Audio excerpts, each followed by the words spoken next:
గీ నడమ పొద్దు మీకి ఇంటికి పోంగా మస్తు ఆకలి అవుతుంది. వంట చేసుకొని తినే వరకు ఆలస్యం అవుతుంది కాబట్టి ముందుగల జర్ర కడుపుకు ఆసరా ఉంటుందని ఏదో ఒక చిరుతిండి తిని ఇంటికి పోతున్నా. అట్లా నిన్న ఓ బేకరీలో ఎగ్ పఫ్ తిన్నా. ఎర్రెర్రగా మంచిగా ఉన్నదని సాస్ కూడా గట్టిగానే పిండుకొని లగాయించిన. అప్పటిదాకా మంచిగానే ఉన్నది కానీ ఇంటికి పోయినాక షురువైంది అసలు కథ. గా సాస్ పాడుగాను ఎక్కడి సాసో ఏమో ఆగం పట్టించింది. ఇగో గిసొంటి అడ్డమైన సాసే కావచ్చు చూడుర్రి. బేకరీల పోంటి కర్రీ పప్పులు ఎగ్గు పప్పులు అనుకుంటా కసపిస నవ్వులుకుంటా పుస పుస విండుకొని తింటుంటారు కదా సాసు. ఆగో గా అడ్డమైన సాసే గిదంతా.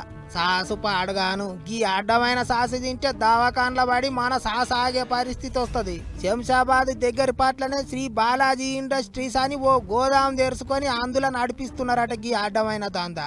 ఏందో అచ్చమైన టమాటాలతోని అచ్చమైన మిరపకాయలతో తయారు చేసినట్టు టమాటా సాసు చిల్లీ సాసు అంటుంటారు కదా. ఇక్కడ ఒక్కటంటే ఒక్కటి నా టమాటా లేదు మిరపకాయ లేదు. ఆగో మరిగా ఎట్ట తయారు చేస్తారు సాసు అని అంటే మనుషుల పానాలు తీసే మందులు సింథటిక్ రంగులతోని తయారు చేస్తున్నారట.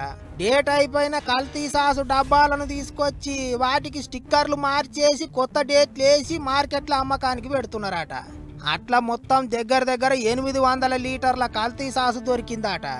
అన్నట్టు మొక్కజొన్న పిండి ఉంటది కదా, ఆగో గా పిండిలో ఏదో అడ్డమైన మందు కలుపుతారట.